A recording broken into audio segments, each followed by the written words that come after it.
तेरे नाम तेरे नाम तेरे नाम कर दी खुदा ने सारी खुदाई तेरे नाम।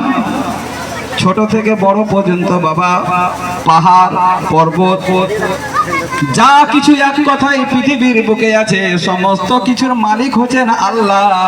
আর ওই মালিকানার কর্তা হিসাবে দায়িত্ব দিলেন আমার নবী মুস্তাফাকে।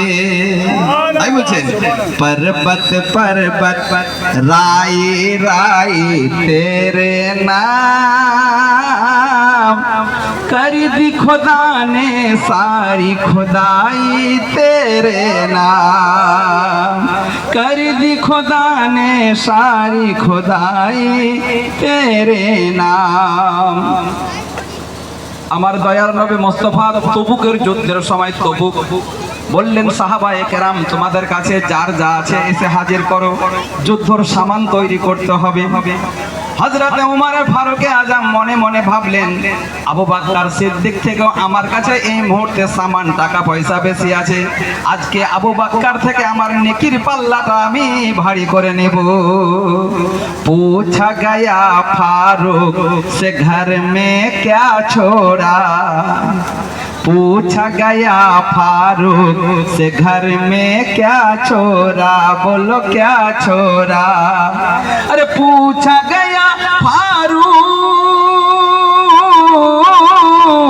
पूछा गया फारूक से घर में क्या छोड़ा क्या छोड़ा बोले मेरी आधा कमाई तेरे नाम बोले मेरे आधा कमाई तेरे नाम। ইয়া রাসূলুল্লাহ আমার যা সম্পদ ছিল তার থেকে অর্ধেক সম্পত্তি ইয়া রাসূলুল্লাহ আপনার নামে করে দিলাম। বলুন সুবহানাল্লাহ। আবু বকরের পালি আছে। पूछा गया सिद्दीक से घर में क्या छोड़ा बोलो क्या लाया हाज क्या लाया। पूछा गया सिद्दीक पूछा गया सिद्दीक से क्या कुछ लाए हो बोले मेरी पाई पाई तेरे नाम। ইয়া রাসূলুল্লাহ আমার বাড়িতে যা ছিল লুঙ্গি থেকে কাপড় থেকে হাড়ি থেকে থালা থেকে বাটি থেকে আমার বাড়িতে যা ছিল ইয়া রাসূল সব তোমার নামে কুরবান।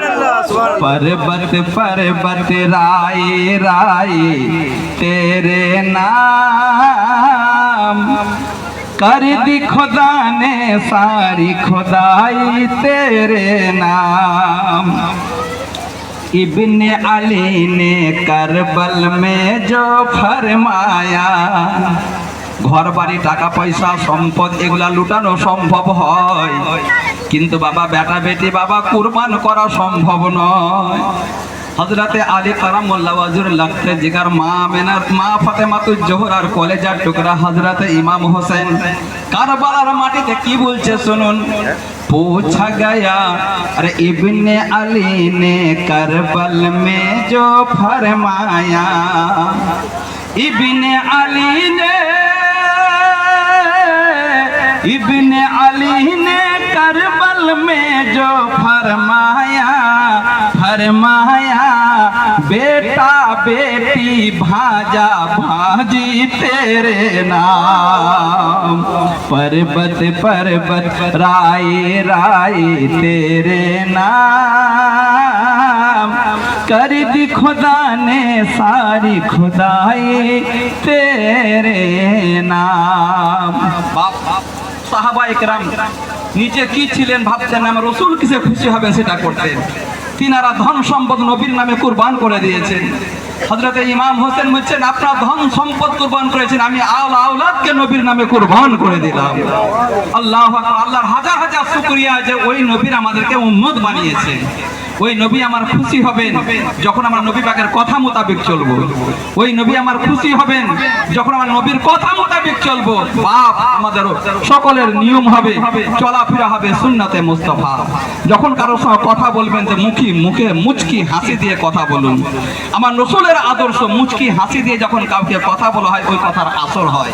রাস্তায় চলবেন, আমার নবী বলছেন সাহাবায়ে কেরামদেরকে, তোমাদেরকে একটা জিনিস শিখিয়ে দেব না, যদি শিখিয়ে দিই সবাই তোমরা জান্নাতি হয়ে যাবে। সাহাবায়ে কেরাম বলেন, ইয়া রাসূলুল্লাহ এমন কি